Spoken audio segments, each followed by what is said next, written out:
Capítulo 18. Criptas subterráneas. Veo hoy con alegría un grupo muy selecto de visitantes gnósticos que vinieron a México después de haber asistido al Congreso Gnóstico Internacional en la República del Salvador. Vamos a continuar con nuestras pláticas y espero que todos vosotros saquéis de ellas los mayores beneficios. Después de este preámbulo, vamos a entrar en el tema que hoy nos ocupa. En la Caldea antigua y en el Egipto existieron catacumbas maravillosas, criptas subterráneas donde se cultivaron los misterios. No está de más recordar las criptas de Tebas y Memphis. Incuestionablemente, las primeras fueron todavía más famosas. Desde el lado occidental del Nilo, existieron en aquellos tiempos largos pasadizos profundos que llegaban hasta el desierto de Libia. En tales criptas se cultivaron los secretos relacionados con el Kuklos Ananques, el ciclo inevitable, el círculo de la necesidad. En instantes en que platicamos esto, me viene a la memoria el templo de la serpiente en San Juan de Teotihuacán.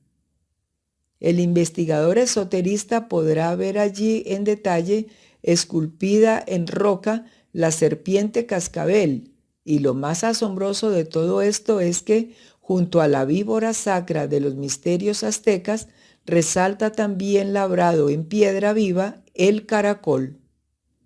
Variados caracoles de lado y lado de la sierpe divinal resplandecen hermosamente. No hay duda de que en las criptas subterráneas de Caldea, Tebas y Memphis se cultivara realmente la sabiduría de la serpiente. Es también muy notorio el estudio trascendental del ciclo inevitable o círculo de la necesidad, que en forma espiraloide o de caracol se procesa durante la manifestación cósmica. Vean ustedes, queridos hermanos gnósticos, que esta noche me acompañan, la íntima relación que existe siempre entre la serpiente y el caracol. Reflexionad por un momento en el profundo significado que ambos, serpiente y caracol, poseen intrínsecamente. Obviamente la serpiente es el poder sexual trascendente, el poder maravilloso que se nos trae a la existencia, la fuerza que origina toda vida. Cualquier esoterista auténtico sabe muy bien que el poder serpentino sexual en todo el universo tiene poder sobre los tattvas y por ende sobre los elementales de la naturaleza. El poder serpentino universal origina infinitas creaciones. Devi Kundalini crea el cuerpo mental, el astral, el etérico y el físico. Ahora bien, Maha Kundalini, o en otras palabras, la madre cósmica, la madre naturaleza, ha creado todo el universo o ha tomado la forma del mundo.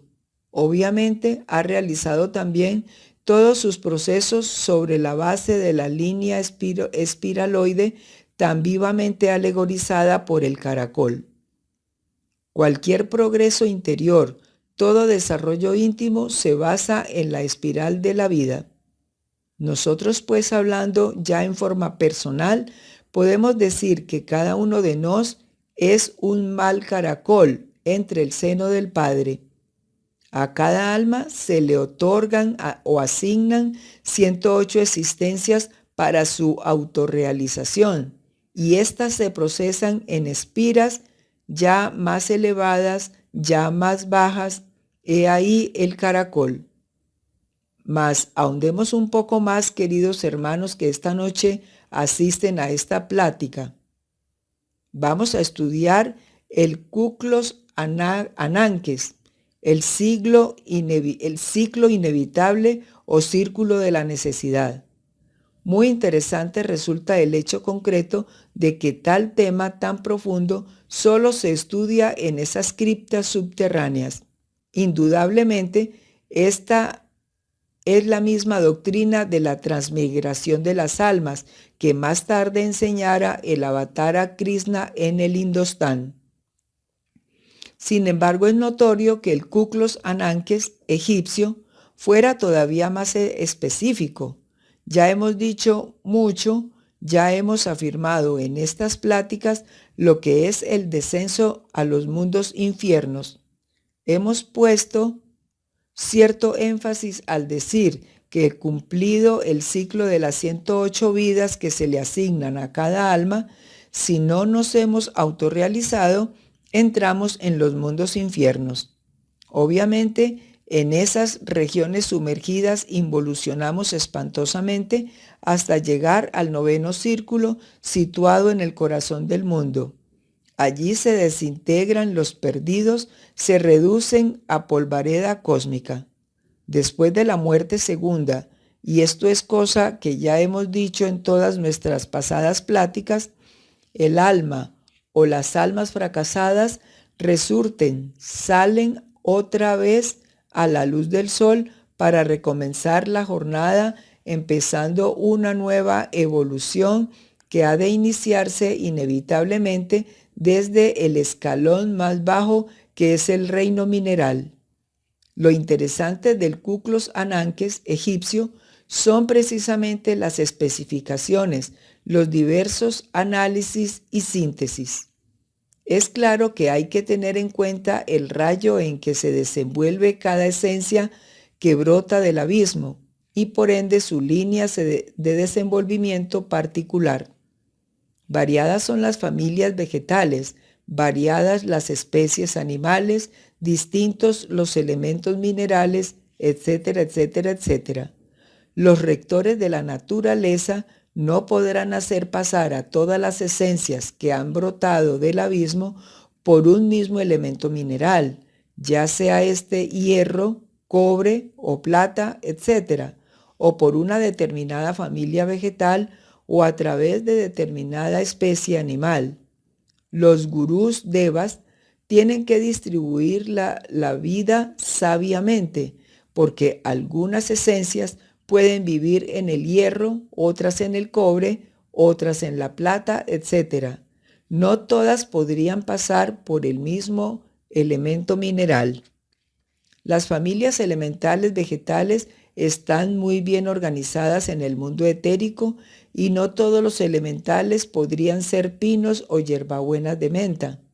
Cada familia vegetal es diferente.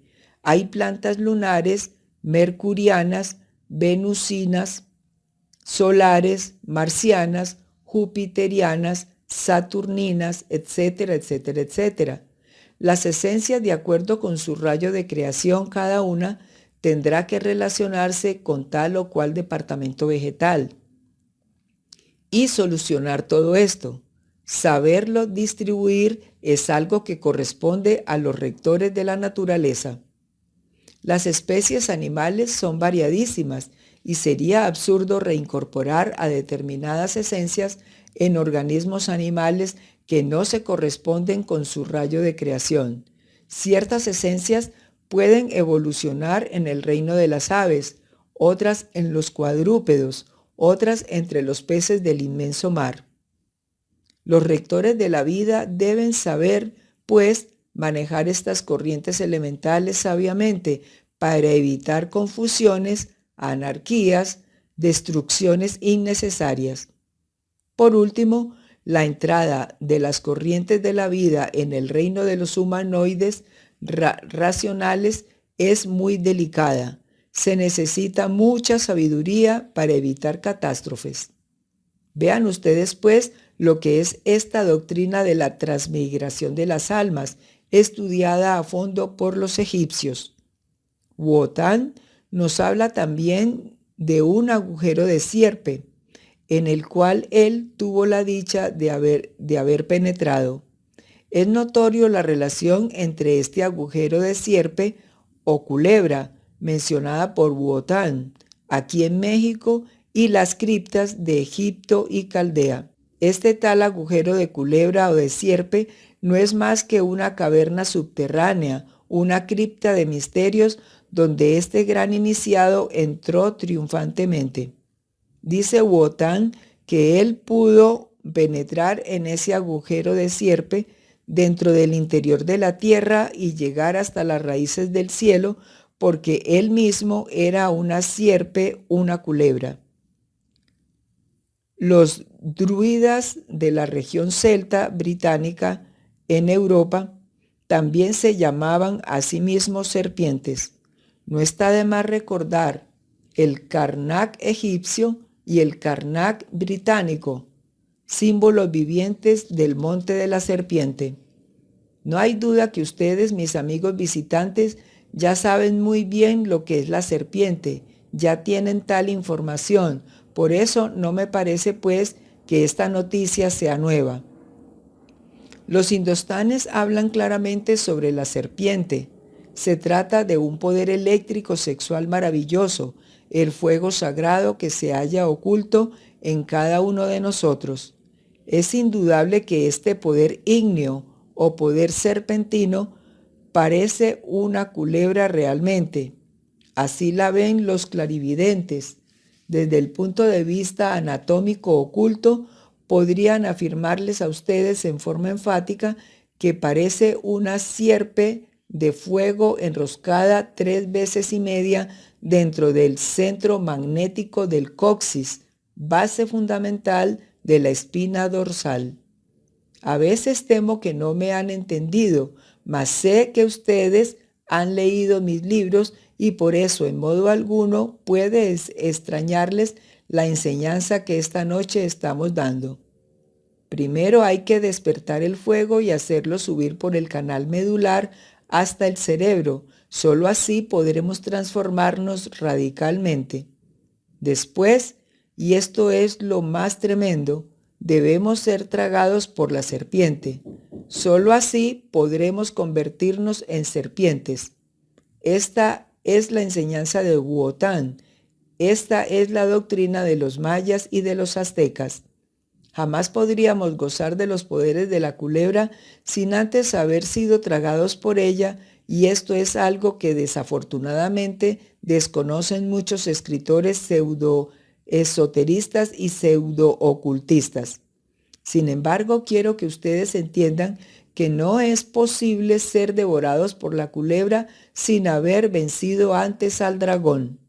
En mi pasado libro titulado Las 3 montañas, cito también al dragón, mas antes quise hacer referencia a un monstruo abominable que todo ser humano lleva adentro junto con los 3 traidores y que hay que desintegrar en los infiernos lunares inevitablemente. Ahora estoy hablando de un dragón diferente. Me estoy refiriendo a la reflexión del logos dentro de nosotros mismos aquí y ahora, al auténtico diablo, al dragón sagrado de los dracontías, que nada tiene de malo ni de perverso, como suponen las gentes ignorantes. Ese dragón rojo, esa sombra del logo solar en nosotros, ese entrenador psicológico que cada cual lleva en su interior, nos mete en los callejones de la tentación con el propósito de entrenarnos en el camino de la virtud. Ya hemos dicho, y no me cansaré de repetirlo hasta la saciedad, que sin tentación no hay virtud. Mientras más fuertes sean las tentaciones, más grandes serán las virtudes si logramos salir victoriosos. La tentación es fuego, el triunfo sobre la tentación es luz. No miremos pues con desprecio a Tipón, Bafometo, el diablo, porque cada cual lo carga dentro de sí mismo y es la sombra del Dios mismo.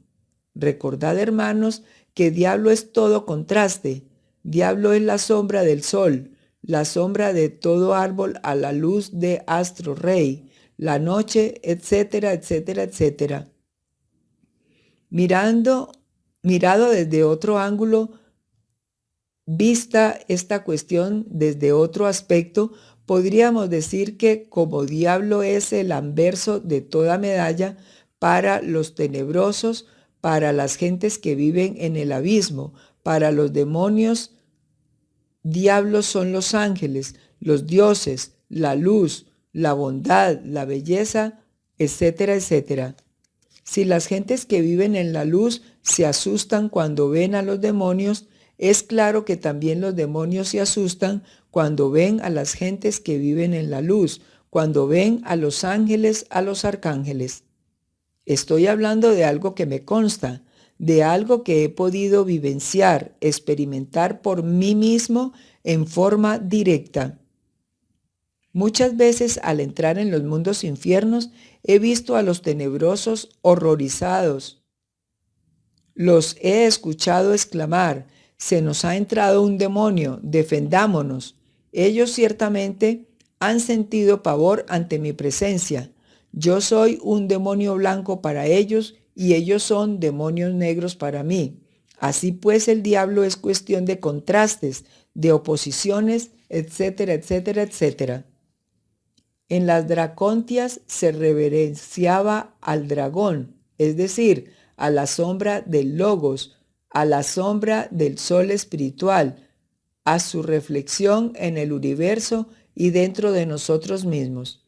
No olviden ustedes que tras de este sol que nos ilumina está el Elón fenicio o Elión judío, el sol central de este universo en el cual vivimos, nos movemos y tenemos nuestro ser. Que este sagrado sol absoluto tenga sus contrastes y oposiciones es normal. En todo caso, su sombra en nosotros y dentro de nosotros es Lucifer, el gran entrenador psicológico que tenemos para nuestro bien. Pero por favor ruego aquí a los hermanos que me escuchan comprender lo que estoy diciendo. No teman las resistencias que hay en alguno de los que me están oyendo en este momento. Se debe a los prejuicios, al temor, a la información equivocada de algunos sacerdotes dogmáticos. Todos desde niños hemos recibido cierta educación y entonces se nos inculcaron ideas negativas y perjudiciales, erróneas y absurdas. Se nos dijo que Lucifer era un diablo terrible que mandaba en toda la tierra, que nos llevaba a un infierno ortodoxo para torturarnos entre casos o pailas con fuego, etcétera, etcétera, etcétera. Quiero, amigos míos, que de una vez sepan que el diablo ese de las religiones ortodoxas no existe. El verdadero diablo lo lleva cada cual en su interior. En la Edad Media existió la secta gnóstica de los satanianos. También existió la de los iscariotes. Los adeptos de tales sectas fueron quemados vivos en las hogueras de la Inquisición. Es lástima que la secta de los satanianos no pueda ahora restaurarse debido al hecho concreto de que la documentación fue destruida. También causa cierto dolor el hecho concreto de que Judas Iscariote, hasta la fecha actual, sea considerado realmente como un discípulo traidor. Si analizamos juiciosamente lo que es Satán, el diablo, Lucifer, si comprendemos que es solo la reflexión de Dios dentro de nosotros, la sombra del sol íntimo dentro de cada cual, ubicado en los profundos de nuestra alma para nuestro bien, de hecho y por derecho propio, vamos haciendo justicia a tal secta gnóstica. Señores y señoras, el Satán ortodoxo dogmático de las sectas clericales no existe. El auténtico Lucifer está dentro de cada persona y sólo así debe ser entendido. Judas Iscariote es otro caso muy interesante. Realmente este apóstol jamás traicionó a Jesús el Cristo.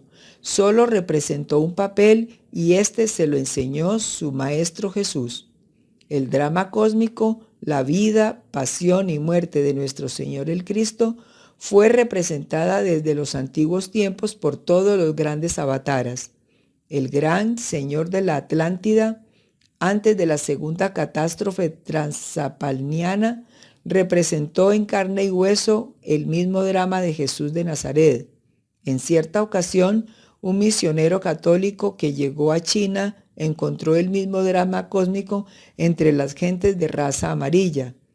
Yo creía que nosotros los cristianos éramos los únicos conocedores de este drama, exclamó el misionero. Confundido, colgó los hábitos. Tal drama fue traído a la tierra por los Elohim. Cualquier hombre que busca la autorrealización íntima del ser tendrá que vivirlo y convertirse en el personaje central de la escena cósmica. Así pues, cada uno de los 12 apóstoles de Jesús de Nazaret tuvo que representar su papel en la escena. Judas no quería ejecutar el que le tocó, solicitó el de Pedro, mas Jesús ya había establecido firmemente la parte que cada discípulo tenía que simbolizar. El papel que Judas representó tuvo que aprendérselo de memoria y le fue enseñado por su maestro. Judas Iscariote nunca, pues, traicionó al maestro. El evangelio de Judas es la disolución del ego. Sin Judas no es posible el drama cósmico. Es pues este apóstol el más exaltado adepto, el más elevado de todos los apóstoles del Cristo Jesús. Indubitablemente cada uno de los 12 tuvo su propio evangelio. No podríamos negar a Patar, Pedro. Él es el hierofante del sexo, aquel que tiene las llaves del reino en su diestra, el gran iniciador. ¿Y qué diremos de Marcos, quien guardara con tanto amor los misterios de la unción gnóstica? ¿Y qué de Felipe, aquel gran iluminado cuyo evangelio nos enseña a salir en cuerpo astral y a viajar con cuerpo físico en estado de yinas? ¿Y qué de Juan, con la doctrina del verbo? ¿Y qué de Pablo, con la filosofía de los gnósticos? Sería muy largo narrar aquí todo lo que se relaciona con los 12 y el drama cósmico. Ha llegado el momento de eliminar de nuestras mentes la ignorancia y los viejos prejuicios religiosos. Ha llegado el instante de estudiar a fondo el esoterismo crístico. Pregunta. Maestro, en cuanto a los demonios que dicen que atemorizan y atormentan a las gentes en las carreteras, ¿es eso cierto? Respuesta. Con el mayor gusto daré respuesta a la pregunta que sale del auditorio. Cuando nosotros negamos al diablo de los ortodoxos dogmáticos, no rehusamos al diablo auténtico que existe dentro de cada persona. Tampoco negamos a los demonios tenebrosos del Averno, que atormentan a las gentes. Sin embargo, debemos hacer plena diferenciación entre lo que es la sombra del Logos dentro de nosotros mismos, Lucifer, y lo que son los demonios o agregados psíquicos o ángeles caídos, etcétera, etcétera, etcétera.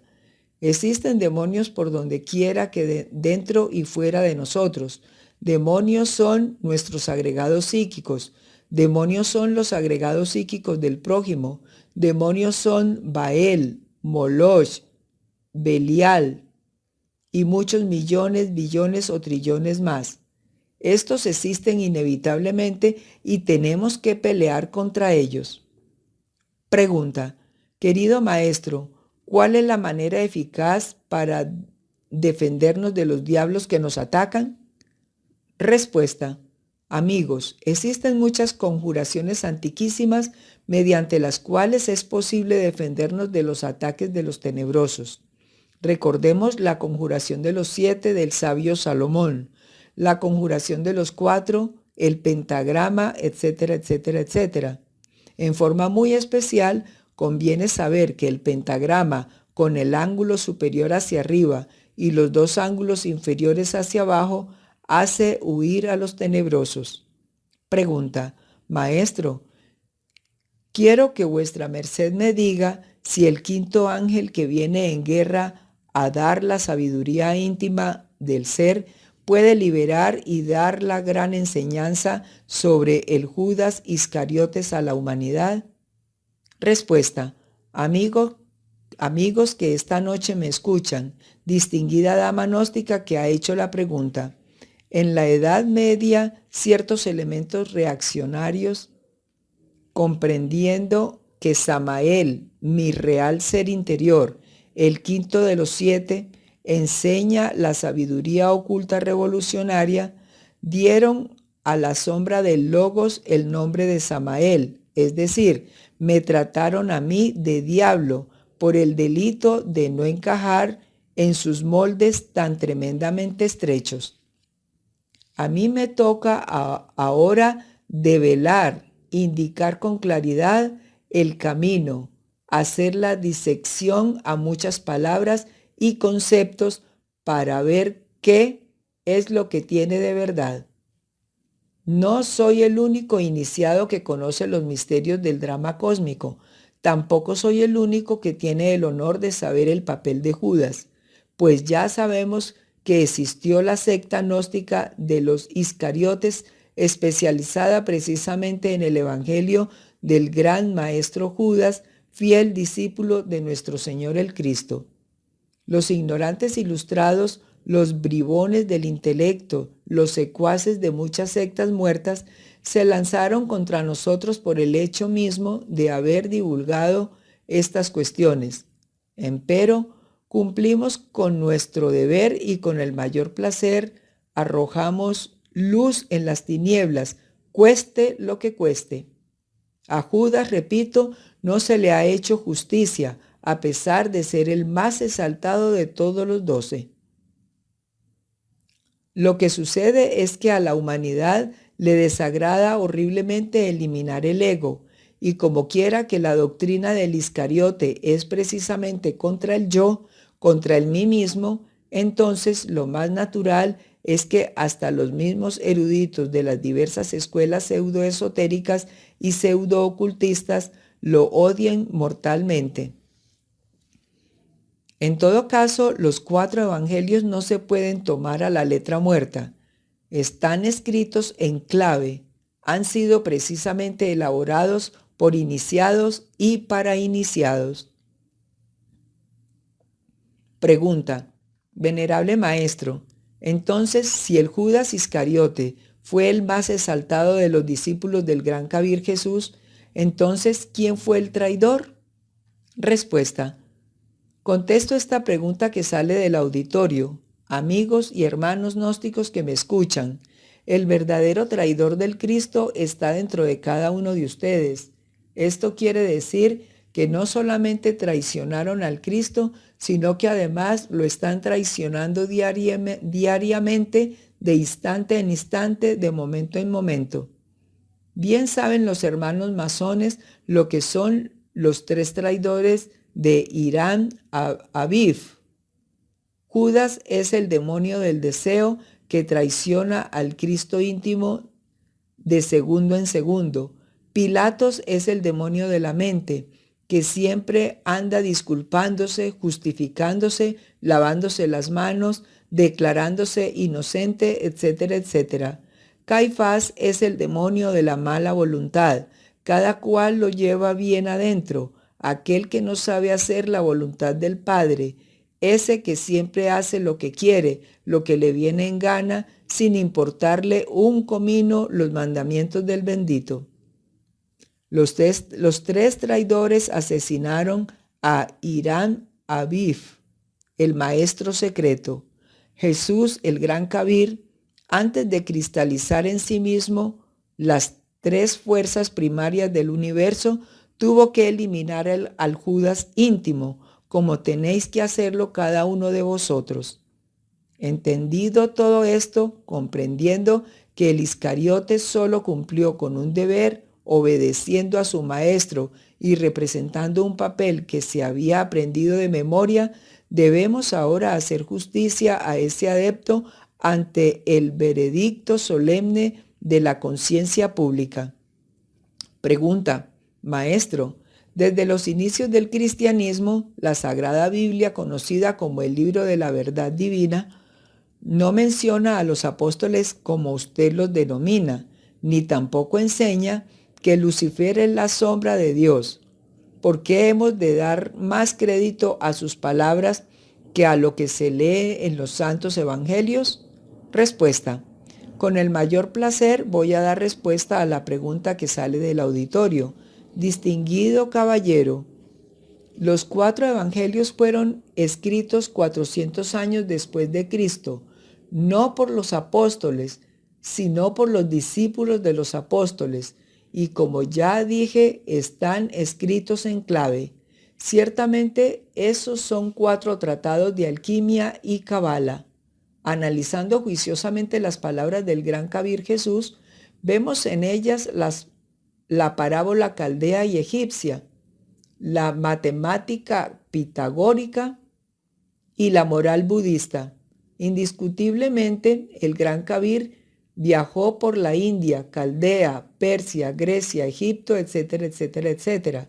Solo quienes hemos estudiado el gnosticismo, solo quienes hemos ahondado en el esoterismo cainita, sataniano, iscariote, nacenio, esenio, pedaticenio, etcétera, etcétera, etcétera, conocemos ciertamente lo que son los misterios de Lucifer y el papel que Judas realizó y el que hubieron de hacer cada uno de los apóstoles del Maestro Jesús en el drama cósmico.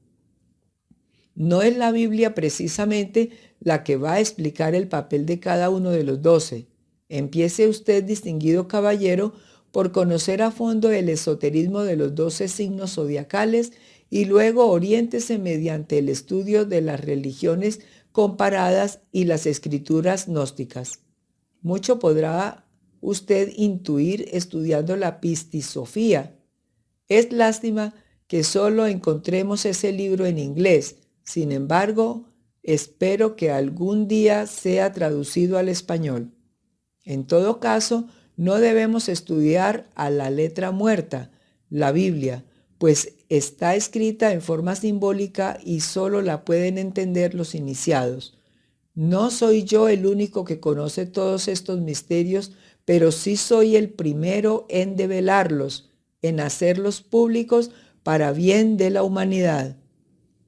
Pregunta, maestro, hágame el favor de explicarnos por qué Pedro negó 3 veces al Cristo. Respuesta. Con el mayor gusto daré respuesta a esta pregunta. Se dice que Pedro negó al Cristo 3 veces y conviene conocer su significado. Obviamente esto es completamente simbólico. Con esto se quiere dar a entender que el iniciado una y otra vez cae en tentación, ya sea en el mundo físico o en los mundos internos, y llora y sufre lo indecible, mas si persevera, si es firme, si al fin elimina al ego y lo reduce a polvareda cósmica, entonces se convierte en maestro y llega a la autorrealización íntima.